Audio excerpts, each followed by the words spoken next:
I created a compact guide with strategies on how to defeat every single mini-boss in Tears of the Kingdom. The mini-bosses in the game are larger enemies, usually with an above-screen health bar, found all over the world map, and they usually have juicy drops or guard loot. Check the video description for timestamps to any of the different mini-bosses, and let's get started. This is a stone talus, a big bad rock found all over Tears of the Kingdom. I'm going to show you the most effective and easiest way to beat them. First, select your recall power and be ready to use it. Stand about mid-range away from the talus and watch for a rock throw. When the rock is in the air, press recall and send it right back. Recalling the rock will never miss, so you can move close to him now. After a short delay, he will fall over.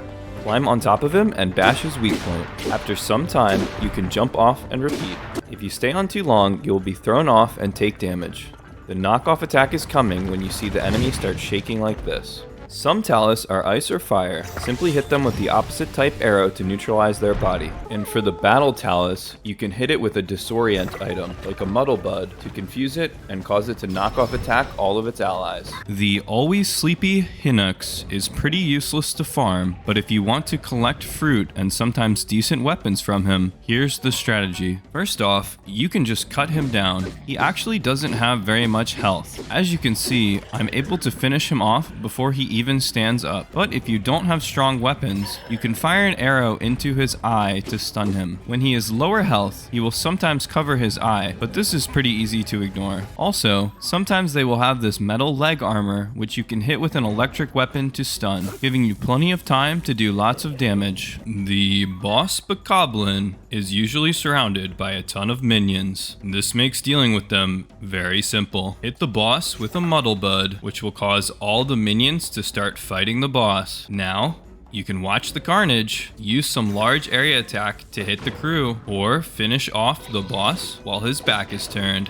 Easy clap. You're probably fighting the Flux Constructs in Tears of the Kingdom wrong. Let me show you the most effective way to beat them, so you can get the special loot or shrine crystals that they sometimes protect. A typical strategy is to run around until they attack and then just climb up their body. The Flux Construct 3 can move his weak point around, so this can be annoying. What you can do instead is use Ultra Hand to pull blocks off until he eventually collapses. For an even easier time, use Ultra Hand on the core to make him collapse instantly. To deal with his skyblock attack, select recall and use it to ride the blocks back up to his weak point. There is also a big cube attack. You can again use Ultra Hand to pull apart the blocks or wait until he stops rolling to attack. Go get those shrines. This cute little guy is a Frox. I'm going to show you an easy and effective strategy to take him down so that you can farm his zonite, batteries, and fuse materials. First, you need to get on his back. You can shoot him in his eye or fire a bomb into his mouth when he opens it. Next, just hit his weak points until he is ready to throw you off. He will always throw you straight up in the air for no damage and then try to eat you. That's not very nice. Shoot another bomb flower into his mouth and repeat the process until you've finished him off. With the right tools, you can take down those spooky Gloom Hands in about 5 seconds. Here's the strategy. Get an ice fusion material and a two-handed sword. The Gleeok horn works the best because it never runs out of freeze power. Now, you can just walk up to the Gloom Hands and use the spin charge attack to defeat them instantly. Easy clap.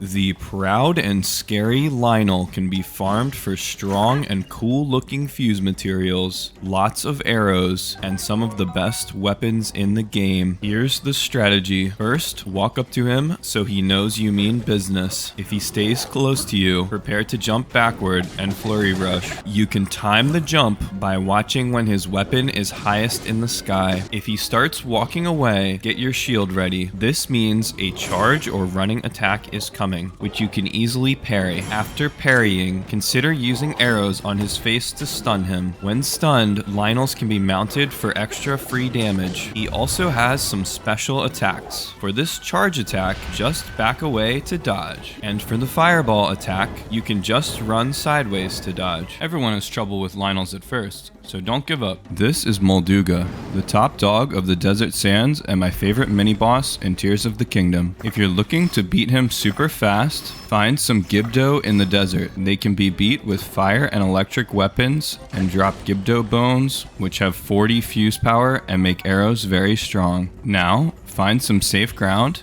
and lure him to your location with an item or arrow. When he jumps, shoot his underbelly for huge damage. If you have weaker weapons, you can also use bomb flowers when he is jumping or visible on the surface to stun him and get some melee hits in. Make sure to back away after some time or he will hit you with a strong spin attack. Time to have some sushi tonight. This is a flame Gleeok.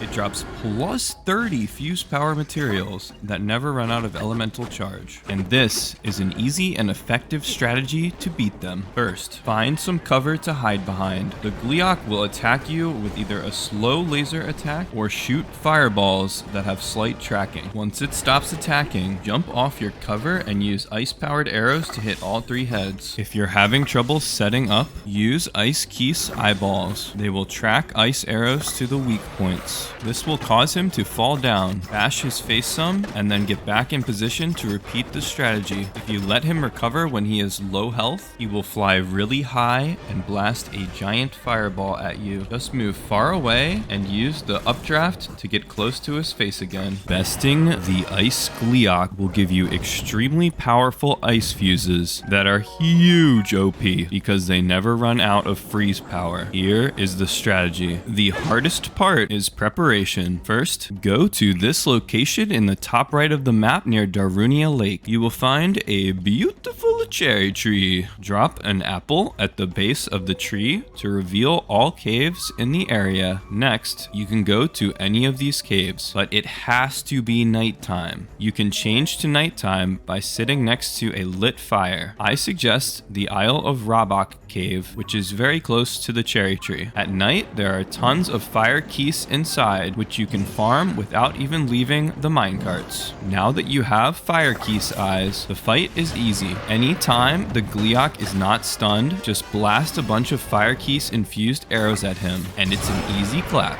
Defeating the Thunder Gleeok is difficult. It doesn't have a specific weakness like its cousins. Here's a strategy you can try out to make the fight easier. First, travel to the Kara Kara mine in the bottom left part of the Depths map. Talk to the Steward Construct to get a Schema Stone for the instant scaffold auto build. Use the scaffold to block the Gleeok's attacks, and ascend to the top for easy bullet time arrows to stun the dragon. If you fail to stun him, make sure to take off anything metal so you do not get struck by lightning. And if he escapes with low health, he will fly high in the sky. Dodge the lightning, ride the currents up, and finish him off. Thank you everyone so much for watching. If you enjoyed the video, please subscribe and let me know what your favorite mini boss is in the comments.